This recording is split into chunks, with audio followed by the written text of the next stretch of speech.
Search and destroy. What's up, guys? It's Juvenile here, coming to you with a game 17-3. It's another gameplay with me. I'm pretty excited about that, but that's not really why I'm here today. I'm here to tell you a story that I find myself hilarious, just because of, I guess, my experience with this person that the story's about. But yeah, so I guess I'll see what you guys think. But yeah, on to the story.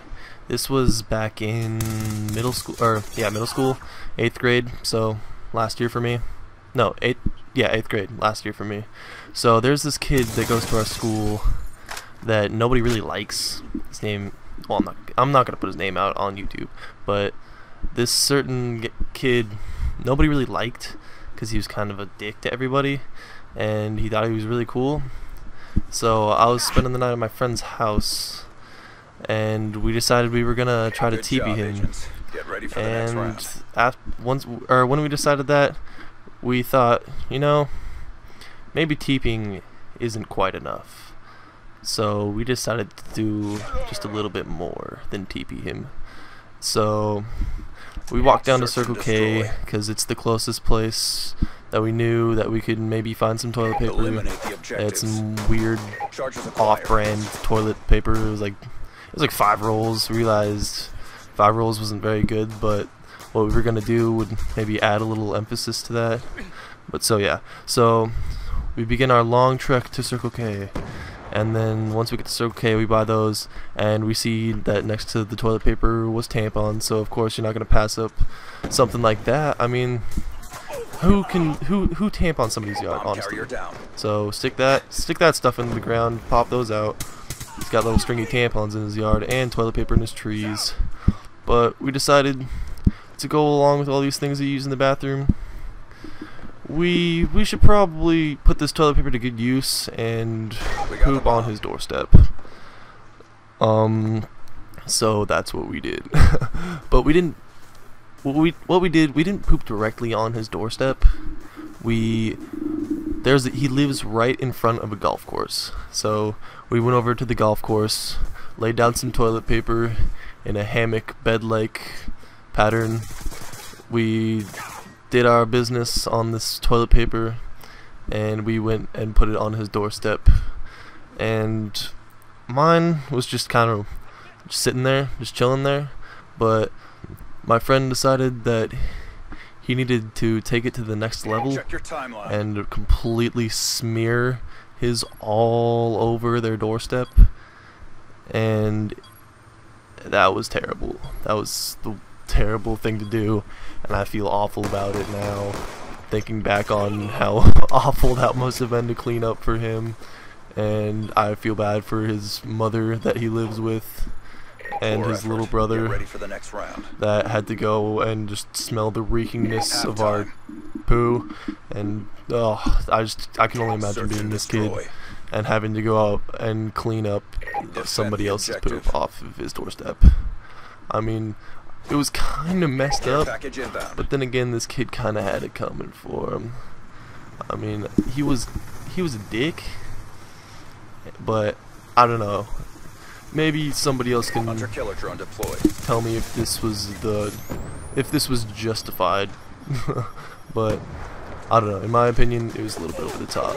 But anyways, so after completely trashing his doorstep, the golf course was the perfect cover because we could just chill behind a little hill after we rang his doorbell and just booked it and see the reactions.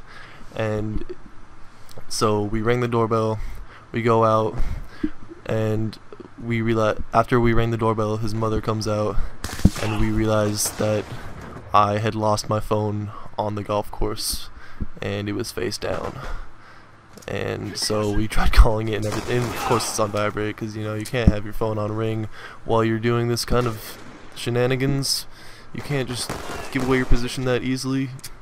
But yeah, so I dropped my phone in the middle of the golf course, and his mom's outside just freaking out that she has found human feces on her doorstep.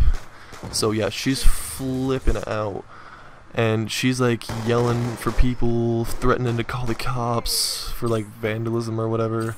I don't know what you get charged with for shooting on somebody's doorstep, but whatever.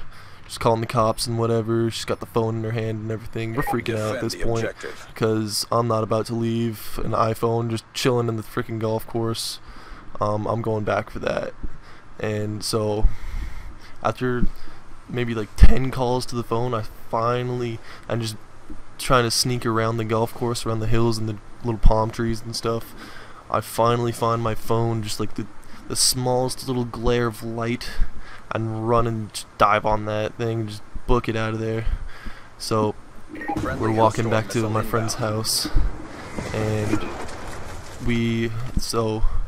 on the other side of the golf course, we're walking back to my friend's house. He lives on a little bit farther away from the golf course, but it's beside the fact. Alright, so walking back from the golf course, we're freaking out. Maybe we're listening for sirens, we're watching for car lights, just ducking behind bushes every time we see a car light or hear some noise or whatever. We're all paranoid. And we get back to the house, and the apartment thingy, whatever, and we all get phone calls, every single one of us, just freaking out. We totally covered it up. Like, no, he would not have guessed it was us. We were like suggesting other people. It was perfect. It was, I don't know how he didn't find out it was us, because we were the only 3 in the basic area that were staying at the house. But I don't know what's going on. But he never found out it was us, and that's pretty much the end of the story. But yeah, I feel pretty bad about that, and I feel like I need to confess to that at some point, maybe later, or I don't know, whatever.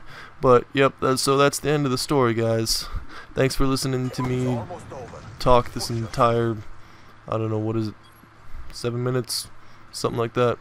But yeah, thanks guys for listening to me talk. Remember to rate the video, comment on this video, feedback, tell me how you like my story, and subscribe, tell your friends. Thanks guys, I'm out.